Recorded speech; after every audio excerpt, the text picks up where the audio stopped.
Represent ചെയ്യുന്നത് Kerala artist ഫ്രട്ടേണിറ്റിയാണ്. Kerala artist ഫ്രട്ടേണിറ്റിയിൽ 7500 കലാകാരന്മാരുള്ളത്.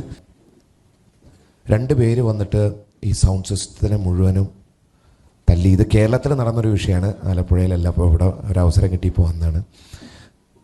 അത് ഇതുവരെയായിട്ടും അവർക്ക് ഒരു FIR ഫയൽ ചെയ്തു, പക്ഷേ ഇതുവരെയായിട്ടും അവരെ കണ്ടുപിടിക്കാൻ പറ്റിയിട്ടില്ല, അവരെ ഇതുവരെയായിട്ടും പിടിച്ചിട്ടില്ല. ആ സൗണ്ട് സിസ്റ്റംകാർ വലിയൊരു പ്രശ്നത്തിലാണ്. തിരുവനന്തപുരത്ത് നടന്നൊരു വിഷയമാണ്.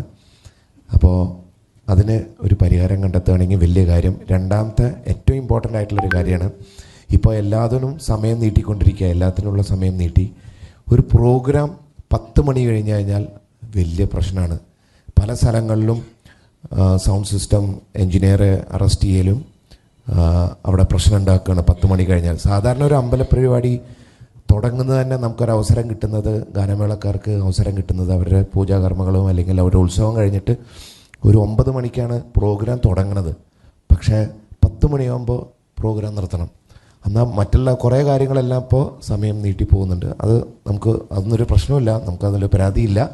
പക്ഷേ എന്തുകൊണ്ടൊരു 10 മണിയാകുമ്പോൾ പ്രോഗ്രാം നിർത്തപ്പോൾ അതിനൊരു പരിഹാരം കണ്ടെത്തിയാൽ വലിയ കാര്യമായിരുന്നു. കലാകാരന്മാർക്ക് വലിയൊരു ഉപകാരമായിരിക്കും.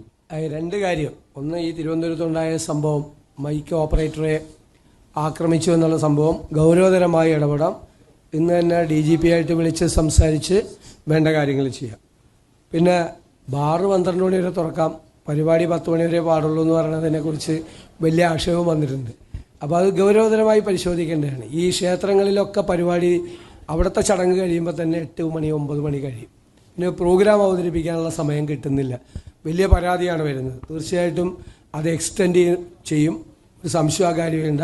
കേരളത്തിലെ ഇത്തരം പരിപാടികൾ നടക്കേണ്ടത് അങ്ങനെ ഉത്സവപ്പറമ്പുകളിലും പെരുന്നാൾ നടക്കുന്ന സ്ഥലങ്ങളിലൊക്കെ തന്നെയാണ് കലാപരിപാടികളും കാര്യങ്ങളും നടക്കേണ്ടത്. അവർക്ക് പൂർണ്ണമായിട്ടുള്ള പ്രൊട്ടക്ഷൻ കൊടുക്കും. പിന്നെ ഏറ്റവും രസകരമായ കാര്യം, ഈ 10 മണി കഴിഞ്ഞ് കഴിഞ്ഞാൽ ഈ സംഘാടകരെ അല്ല പോലീസ് ഇത് ചെയ്യുന്നത്, ഈ മൈക്ക് ഓപ്പറേറ്ററുടെ സാധനം കൂടി എടുത്തുകൊണ്ട് പോവാണ്.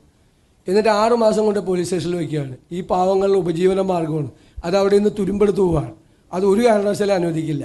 കാരണം ഈ 10 മണി കഴിഞ്ഞ് പരിപാടി പോയാലും മൈക്ക് ഓപ്പറേറ്റർ അല്ല അതിന് ഉത്തരവാദി, സംഘാടകരാണ്. സംഘാടകർക്കെതിരെയാണ് അങ്ങനെയാണെങ്കിൽ നടപടി എടുക്കേണ്ട നിയമം അനുസരിച്ചിട്ട്. മൈക്ക് ഓപ്പറേറ്ററുടെ സാധനങ്ങൾ എടുത്തുകൊണ്ട് പോകുന്നു എന്നുള്ള വ്യാപകമായ പരാതി വന്നിട്ടുണ്ട്. ഈ 2-3 കാര്യങ്ങളിലും ഗൗരവതരമായ ഇടപെടുകയും നമ്മുടെ തീരുമാനം അനുകൂലമായ തീരുമാനം ഉണ്ടാവുകയും ചെയ്യാൻ വാക്കുകയാണ്. അങ്ങ് ഈ പരിപാടിയിൽ വന്നതിലുള്ള പ്രത്യേക നന്ദിയും കൂടി ഞാൻ പറയാം. തീർച്ചയായും.